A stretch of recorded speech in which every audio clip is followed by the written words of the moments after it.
اللہ جانتا ہے جو خیانت ہے لوگوں کی آنکھوں میں، آنکھوں کی جو خیانت ہے اس کو بھی اللہ تعالیٰ جانتا ہے۔ نبی علیہ السلام کے ساتھ بھی یہ کرتے تھے نا، جا کے مجلس میں بیٹھتے تھے، پھر آنکھوں سے یوں اشارے کرتے تھے تک کے پہ کہندا ہے۔ ادھر بھی کئی لوگ اس طرح آتے ہیں ججمنٹ کرنے کے لیے، ایک دوسرے کو یوں اشارے کر رہے ہوتے ہیں۔ اللہ فرما رہا ہے میں خیانت، آنکھوں کی خیانت کو بھی، کہ میرا ذکر ہو رہا ہے، میری بات کی جا رہی ہے اور تم آنکھوں سے خیانت کرتے ہو، اس کے اوپر بھی پکڑ کی جائے گی۔ اللہ جانتا ہے آنکھوں کی خیانت کو، وما تخفی الصدور، اور جو تم سینے میں چھپاتے ہو۔ کس نیت کے ساتھ آئے ہو درس قرآن سننے کے لیے، کس نیت کے ساتھ آئے ہو نبی صلی اللہ علیہ وآلہ وسلم کی مجلس میں، اللہ کو پتا ہے۔ واللہ یقضی بالحق، قیامت والے دن اللہ فیصلہ کر دے گا حق کے ساتھ۔ والذین یدعون من دونہ لا یقضون بشیء، اور جن ہستیوں کو تم اللہ کے علاوہ پکار رہے ہو ان کے تو قبضے قدرت میں کوئی شے نہیں ہوگی، کوئی فیصلہ نہیں کر سکیں گے۔ یہاں پہ وہ کہتے ہیں جناب نہیں جی، انہوں نے تو وعدہ کیا ہوا ہے کہ جی میں تو اس وقت تک جنت میں نہیں جاؤں گا جب تک سارے مریدین نہ لے جاؤں۔ میں یہ پوچھتا ہوں، بخاری مسلم کی حدیث ہے کہ میری بیٹی فاطمہ، تو بھی نہ اس بات پہ اکڑنا کہ تم میری بیٹی ہو، اپنے اعمال ساتھ لے کے آنا۔ سب سے بڑا پیر تو یہ کہہ رہا ہے محمد رسول اللہ صلی اللہ علیہ وآلہ وسلم۔ بھئی کسی صحابی نے یہ کہا ہے کہ میں جنت میں نہیں جاؤں گا جب تک میں اپنے سارے گھر والے نہ لے جاؤں؟ تو یار یہ جو لوگ یہ دعوے کر رہے ہیں، یا تو یہ دعوے کرنے والے ان کے بارے میں جھوٹ بول رہے ہیں، یا جو وہ خود دعوے کر رہے ہیں وہ سب سے بڑے جھوٹے ہیں، انہوں نے آپ کو دھوکہ دیا ہوا ہے۔ مرد ہی لگ پتا جائے گا، پتہ نہیں لگے گا، لگ پتا جائے گا، لیکن اس وقت فائدہ کوئی نہیں ہونا۔ اللہ تعالیٰ فرماتا ہے کوئی کسی کے قبضے میں کوئی شے نہیں ہے۔ ان اللہ هو السمیع البصیر، بے شک اللہ تعالی سننے والا ہے، دیکھنے والا ہے، سب کچھ اللہ کے علم میں ہے، سن بھی رہا ہے، دیکھ بھی رہا ہے کہ یہ کیا حرکتیں ہو رہی ہیں، لیکن ڈھیل دے رہا ہے، پکڑے گا ایک باری، ڈوری کھینچے گا آخرت کے دن۔ آخرت تو بہت دور ہے، بخاری مسلم کی حدیث ہے جو مر گیا اس کی قیامت قائم ہوگی، مرتے، بلکہ قرآن حکیم میں تو کئی جگہ یہ آیات آئی ہیں، سورۃ الانعام کے اندر آئی ہیں اور باقی صورتوں کے اندر، کہ جب گناہگاروں کی موت کا وقت آتا ہے اسی وقت فرشتے ان کے منہ اور پیٹھوں پہ ہتھوڑے مارتے ہیں نزع کے عالم میں کہ چلو اس عذاب کی طرف۔ اولم یسیروا فی الارض، کیا انہوں نے زمین میں چل پھر کے نہیں دیکھا، فینظروا کیف کان عاقبۃ الذین کانوا من قبلہم، کیسا انجام ہوا ان کا جو ان سے پہلی امتیں گزری ہیں، کانوا ہم اشد منہم، وہ مشرکین عرب سے بھی زیادہ مضبوط لوگ تھے، قوہ اپنی قوت میں، وآثارا فی الارض، اور انہوں نے زمین میں زیادہ آثار چھوڑے ہوئے تھے۔ اب یہ دیکھیں جو یہ پیرامڈز آف گیزا ہیں قاہرہ کے اندر، جو پیرامڈز اہرام مصر بنے ہیں، یعنی ان کو تقریباً 10,000 سال ہو چکے ہیں آلموسٹ، مشرکین عرب سے بھی یہ پہلے کے ہیں۔ تو اللہ تعالیٰ فرماتا ہے زمین میں چل پھر کے دیکھو، تم سے بڑے لوگ جنہوں نے بڑے بڑے نشان دنیا میں چھوڑے ہیں ان کو اللہ نے ملیا میٹ کر دیا، تم تو شاہی کوئی نہیں ہو۔ جو مصر کے فرعون تھے، فَأَخَذَهُمُ اللَّهُ بِذُنُوبِهِمْ، تو اللہ نے پکڑ لیا ان کو ان کے گناہوں کے سبب، وَمَا كَانَ لَهُم مِّنَ اللَّهِ مِن وَاقٍ، اور پھر اللہ سے ان کا کوئی بچانے والا نہ ہوا۔ ذَلِكَ بِأَنَّهُمْ كَانَتْ تَأْتِيهِمْ رُسُلُهُم بِالْبَيِّنَاتِ، یہ اس لیے کہ ان کے پاس ان کے رسول آئے تھے روشن نشانیاں لے کر، فَكَفَرُوا، تو انہوں نے انکار کیا، فَأَخَذَهُمُ اللَّهُ، تو اللہ نے انہیں پکڑ لیا۔ اور میں بار بار کہہ رہا ہوں انکار سے مراد یہ نہیں ہے کہ نبی کو رسول نہ مانا جائے، بلکہ انکار یہ بھی ہے رسول مان کے بھی اس کی بات نہ مانی جائے، یہ بھی انکار ہے۔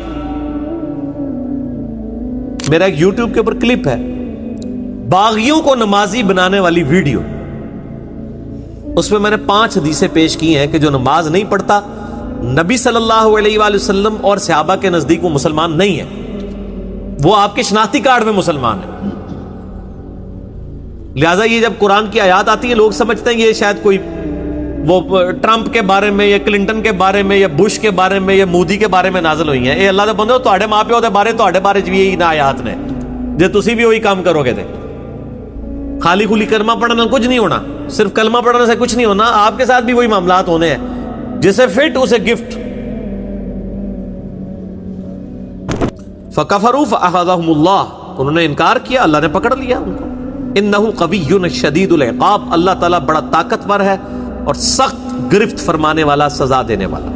لا الہ الا ہو، نہیں ہے کوئی معبود سوائے اس کے، الیہ المصیر، اور سب کو لوٹ کر اسی کی طرف جانا ہے۔ اور یہی عقیدہ جو انسان کا قبلہ درست کر رکھتا ہے کہ انسان کو مر کے لوٹ کے اپنے رب کے پاس جانا ہے. اگر یہ تلوار نہ لٹکی ہو تو کبھی بھی انسان کا قبلہ درست نہیں ہو سکتا، انسان کبھی بھی اپنی اصلاح نہیں کر سکتا.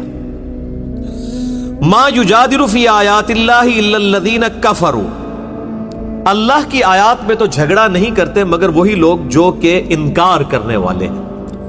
انکار ایک تو عقیدے میں انکار ہے کہ آپ کتاب و سنت کو ماننے سے انکار کر دیں، اللہ اور اس کے رسول کو ماننے سے انکار کر دیں، اور ایک اعمال میں انکار ہے کہ آپ اللہ اور اس کے رسول عز و جل و صلی اللہ علیہ وآلہ وسلم کو مان رہے ہیں لیکن ان کی نہیں مان رہے. تو کفر کا ترجمہ انڈیا پاکستان بنگلہ دیش میں بڑا عجیب لیا گیا کہ اس سے مراد شاید ہندو، سکھ، عیسائی اور یہودی یہ لوگ ہیں.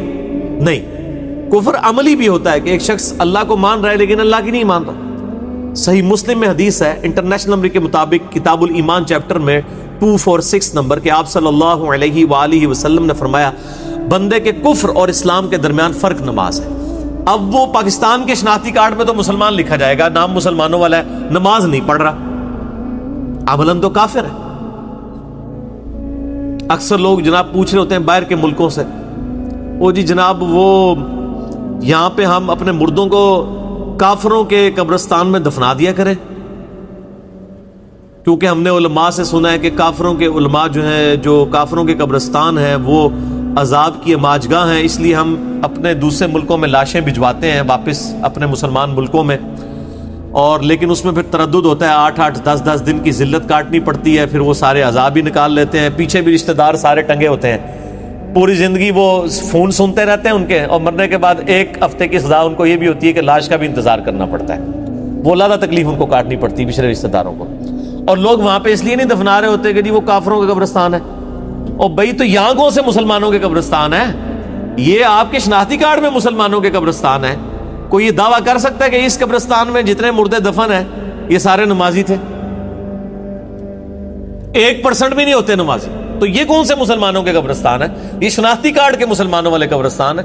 اللہ کے حضور یہ مسلمانوں والے قبرستان نہیں ہے. تو قبرستان کوئی بھی ہے، آپ جہاں پہ اس کو دفنا دیں، اس سے کوئی فرق نہیں پڑتا کہ وہ مسلمانوں کا قبرستان ہے یا بے نمازی کافروں کا قبرستان ہے یا یہودی عیسائی کافروں کا قبرستان ہے.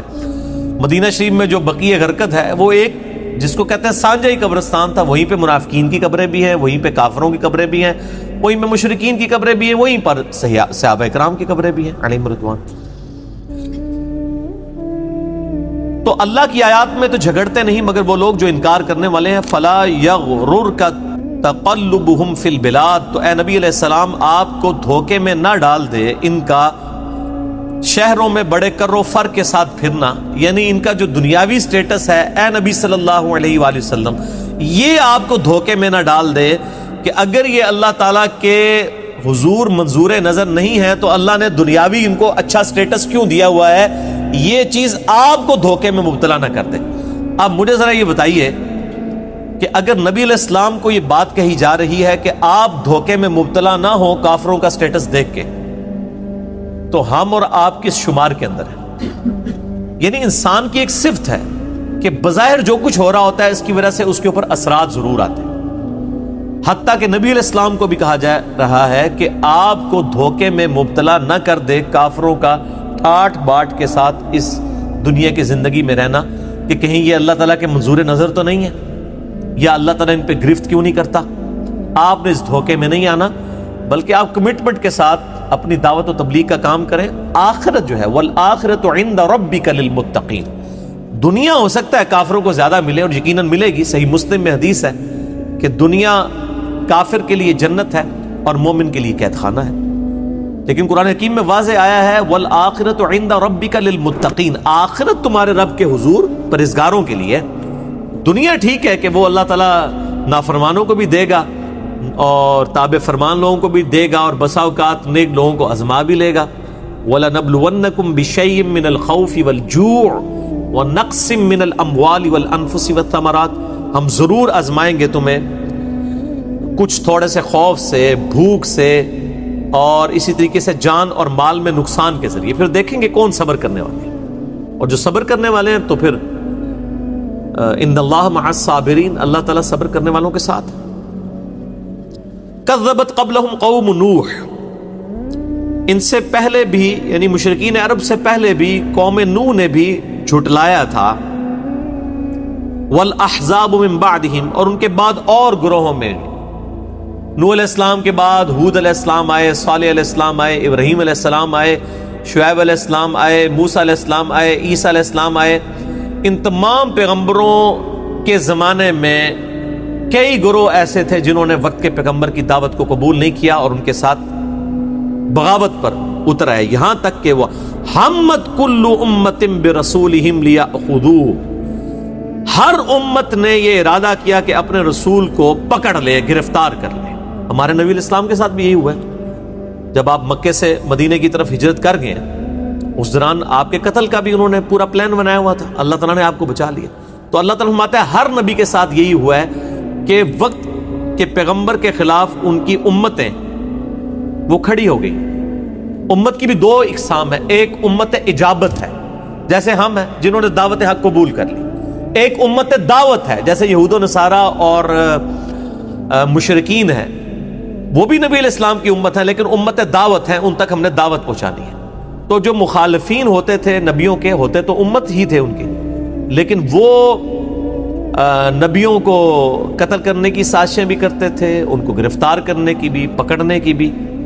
وجادلوا بالباطل، اور جھگڑا کرتے تھے ان کے ساتھ باطل طریقے کے ساتھ، لیدحضوا به الحق، تاکہ حق کو اس سے جھٹلا دے۔ فاخذتهم، پس ہم نے ان کو پکڑ لیا۔ فکیف کان عقاب، تو بتاؤ پھر میرا عذاب کتنا شدید ہوا۔ بیسیکلی اس میں دھمکی ہے، ظاہر پس منظر میں نبی علیہ السلام کی 10 سال کی دعوت ہے، مشرکین عرب میں سے صرف 125 کے قریب لوگ مسلمان ہوئے ہیں، اور وہ پھر تانا بھی دیتے ہیں کہ اگر تم سچے پیغمبر تھے تو ہم پر عذاب بھی نہیں آیا، تمہاری دعوت بھی اتنے لوگوں نے قبول نہیں کی۔ تو نبی علیہ السلام کو تسلی کی دی جا رہی ہے اور مشرکین عرب کو جواب دیا جا رہا ہے کہ دیکھنا جب اللہ کا عذاب آئے گا پھر ٹال نہیں سکتے۔ پھر عذاب آیا غزوہ بدر کی شکل میں، 70 سردار ان کے جو ہے وہ قتل ہوئے، اور اس کے بعد غزوہ خندق میں، اور پھر غزوہ حنین تو آخری قسط تھی مشرکین عرب پہ اللہ تعالیٰ کے عذاب کی۔ وَكَذَلِكَ حَقَّتْ كَلِمَةُ رَبِّكَ عَلَى الَّذِينَ كَفَرُوا، اور اسی طریقے سے تمہارے رب کی بات پکی ہو گئی، طے پا گئی ان لوگوں پر جو کہ انکار کرنے والے تھے، انہم اصحاب النار، کہ وہ ہیں دوست کی۔ یعنی دنیا میں تو یہ معاملہ ہے ہی ہے کہ عذاب آئے گا، اور دنیا میں اگر کسی پر عذاب کی قسط نہ بھی آئی، آخرت کا معاملہ اس کے اوپر ہے کہ وہ دوست کی ہیں، وہ آخرت کا عذاب تو ٹلنے والا نہیں ہے۔ اب بڑی اہم ترین آیات آ رہی ہیں اگلی۔ اہل ایمان کی اللہ کے حضور کیا وقعت ہے، کیا عزت ہے، اس حوالے سے اللہ تعالیٰ نے یہ پوری کائنات جو ہے وہ انسان کے لیے پیدا کی ہے، اور انسان کو اپنے لیے پیدا کیا۔ وما خلقت الجن والانس الا لیعبدون، اور کس حد تک کہ اس کائنات کی ہر مخلوق اللہ نے انسان کی خدمت میں لگائی ہوئی ہے، چاہے وہ سورج ہو، چاند ہو، ستارے ہوں، ایون فرشتے بھی، وہ بھی انسانوں کا ذکر کر رہے ہوتے ہیں۔ اب یہ وہ آیات آ رہی ہیں قرآن حکیم میں، سورۃ المؤمن کی اہم ترین آیات ہیں۔ الذین یحملون العرش، اللہ کے وہ فرشتے جو کہ عرش کو اٹھائے ہوئے ہیں، ومن حولہ، اور جو عرش کے ارد گرد ہیں، یسبحون بحمد ربہم، وہ تمہارے رب کی حمد بیان کرتے ہیں تسبیح کے ساتھ، جو صحیح بخاری میں آیا کہ ان کے کلمات کیا ہوتے ہیں، سبحان اللہ وبحمدہ، سبحان اللہ العظیم۔ وَيُؤْمِنُونَ بِهِ، اور ایمان رکھتے ہیں اللہ پر، وَيَسْتَغْفِرُونَ لِلَّذِينَ آمَنُوا، اور وہ جو فرشتے اللہ کے عرش کو تھامے ہوئے ہیں، اللہ کے عرش کے گرد اللہ کی تسبیحات بیان کرتے ہیں، وہ کرتے کیا ہیں؟ وہ استغفار کرتے رہتے ہیں ایمان والوں کے لیے۔ اللہ نے ان کی یہ ڈیوٹی لگائی ہے کہ میرے جو ایمان والے بندے ہیں ان کے لیے دعا مانگو، مجھ سے استغفار کرو ان کے گناہوں کی بخشش کے لیے۔ یہ ایمان والے ہیں، یہ شناختی کارڈ والے نہیں ہیں مسلمان۔ ایمان والے وہ ہوتے ہیں جو بات مان لیں۔ اور ربنا وسعت کل شیء رحمہ، اور دعا کیا کرتے ہیں؟ اے رب ہمارے، تیری رحمت نے ہر چیز کو اپنا وسعت سے گھیرے ہوئے ہے، وعلما، اور تیرے علم نے، فاغفر للذین تابوا، پس تو بخش دے ان لوگوں کو جو واقعی توبہ کر لیں، واتبعوک سبیلک اور تیرے راستے کی پیروی اختیار کر لیں. دیکھ لیں جو میں نے بات کی تھی نا کہ انڈیا پاکستان بنگلہ دیش کی توبہ یہ ہے کہ گناہ بھی دب کے کرو تو توبہ بھی دب کے کری آؤ. اور قرآن حکیم کی توبہ یہ ہے کہ وہ فرشتے کس کے لیے دعا کرتے ہیں کہ جو لوگ توبہ کریں وَاتَّبَعُوا سَبِيلَكَ اور تیرا راستہ اختیار کر لیں. قرآن حکیم میں تو خالی توبہ ہے ہی نہیں ہے, ایک خالی کھلی توبہ جڑی ہے, ایک کھوکھلی توبہ تو ہے ہی نہیں ہے. تو فرشتے دعا ان کے لیے کر رہے ہیں جو توبہ کر کے سیدھا راستہ اختیار کر لیں. وَقِهِمْ عَذَابَ الْجَحِيمِ اور اے اللہ ان کو بچا لے عذاب جہنم سے, دوزخ کے عذاب سے کہ انہوں نے تیرا راستہ اختیار کر لیا. ربنا وادخلهم جنات عدن التي وعدتهم اے رب ہمارے اپنے ان مومن بندوں کو داخل فرما دے ہمیشہ کی جنتوں میں جن کا تو نے ان سے وعدہ کیا. دیکھیں فرشتوں کو کون سی مصیبت پڑی ہوئی ہے کہ وہ ہمارے لیے دعا کریں, ان کے لیے تو کوئی مسئلہ نہیں ہے. لیکن انسان کتنی اہم مخلوق ہے, اللہ کی کریشن کا کیسا کلائمیکس ہے کہ فرشتے بھی, عرش کو تھامنے والے فرشتے اور اس کے گرد طواف کرنے والے فرشتے, وہ بھی یہ دعا کر رہے ہیں اللہ جو توبہ کریں, جو سیدھا راستہ اختیار کر لیں, اے اللہ ان کو معاف کر دے, ان کو ایسی ہمیشہ کی جنتوں میں داخل فرما جن کا تو نے ان سے وعدہ کیا ہے, انہیں دوزخ کے عذاب سے بچا لے.